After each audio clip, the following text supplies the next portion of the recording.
When you were doing the study and talking to those high performers who at some point fell off, or to use your term, derailed, but they had talent, they had what it took, did you see a higher propensity for, was it moral or was it just professional failure? What did you see there? Any patterns? The biggest pattern I saw was the number one reason they run into trouble is they lack self-awareness. They have an area of vulnerability, a blind spot, and whether it's that they aren't receiving the feedback and so they are unaware of the blind spot, or whether it's just painful for them to reconcile with their self-conception, it's a blind spot that they, if you can't address a blind spot, if you can't address an area of vulnerability, you're not going to get better. So the theme was lack of self-awareness, number one. Yeah. And then the other theme that happened a lot was complacency, that we get in these positions, we get into a groove, and eventually the groove becomes a rut. And the next thing you know, we're out of date, our code date is expired, and we're sour milk. And so you've got to stay current, especially in the age we live in, where, 5 years ago, nobody was talking about voice and AI and cryptocurrency and blockchain. And now that's what everybody in my community and venture capital is talking about. So how do you stay current so that you don't become a dinosaur was a second key theme. Okay, so that's really, really good here. Love the first one, self-awareness. So you had two groups there, those who literally couldn't see. They had no idea what the blind spot was. Others who actually knew what it was, but didn't want to take the necessary steps to confront that, because it's painful it's one thing to know it, but to accept it. Seems like that was a big issue. So that's huge.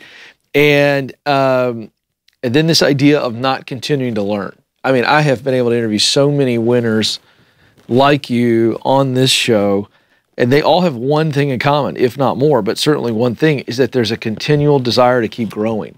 And that is the antidote to complacency, isn't it?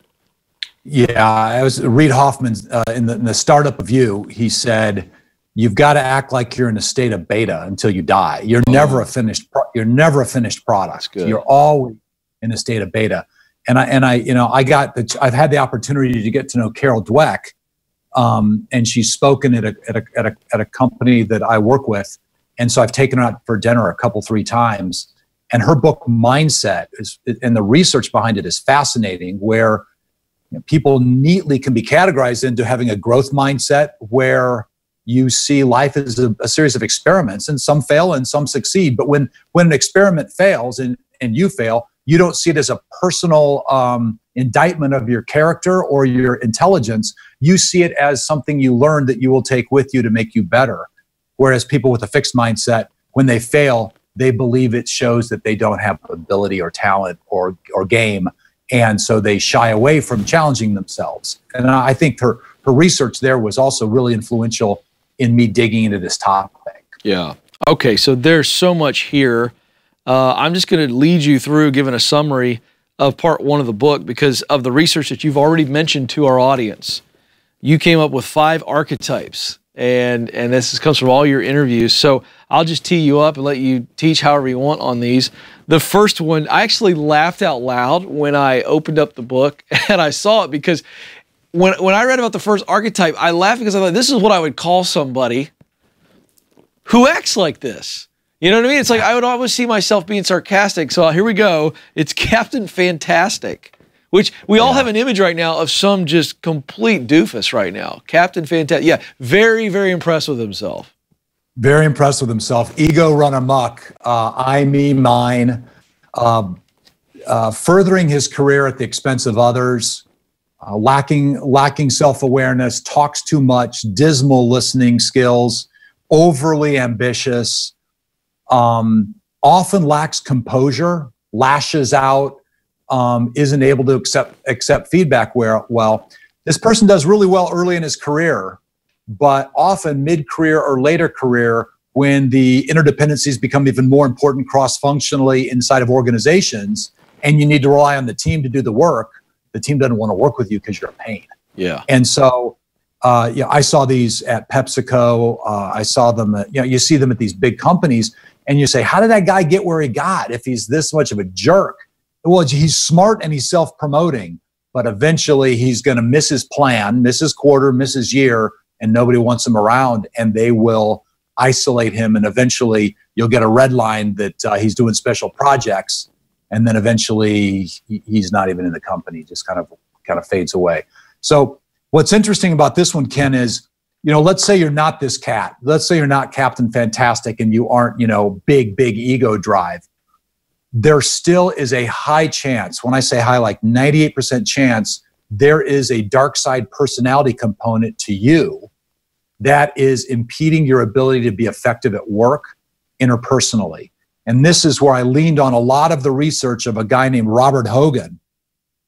He worked off of a lot of research of a clinical psychiatrist named Karen Horney, who found that when people suffer interpersonally, they either are moving away from others, becoming distant or skeptical. They move against others. They become bombastic and overly aggressive, overly assertive, or they move towards others by being overly compliant and ingratiating. And she said, heck, this happens. Everybody I work with that has an interpersonal issue, especially under stress, they have one of these three tendencies. So Robert Hogan took her research from the 1940s, I think, 40s and early 50s, and he found that underneath those three topics, there's 11 propensities that we have, and the chances are about 100% that you have at least one of them. So I took this Hogan test, and you can see if you Google Hogan psychological inventory or Hogan assessment, you'll see these 11 traits. So I took this test twice, and sure enough, I had these two propensities that spiked that hurt me in my career until I got them under control. And mine were being mischievous, which, given our preamble before we went live, you can see you and I chatting. Oh, yeah. And, yeah, mischievous, which is sort of a smart aleck. And then secondly, being leisurely, which is not following what your boss wants you to, kind of picking and choosing what you want to work on if it interests you, and not being a good soldier. And these things hurt my career until I got them under control.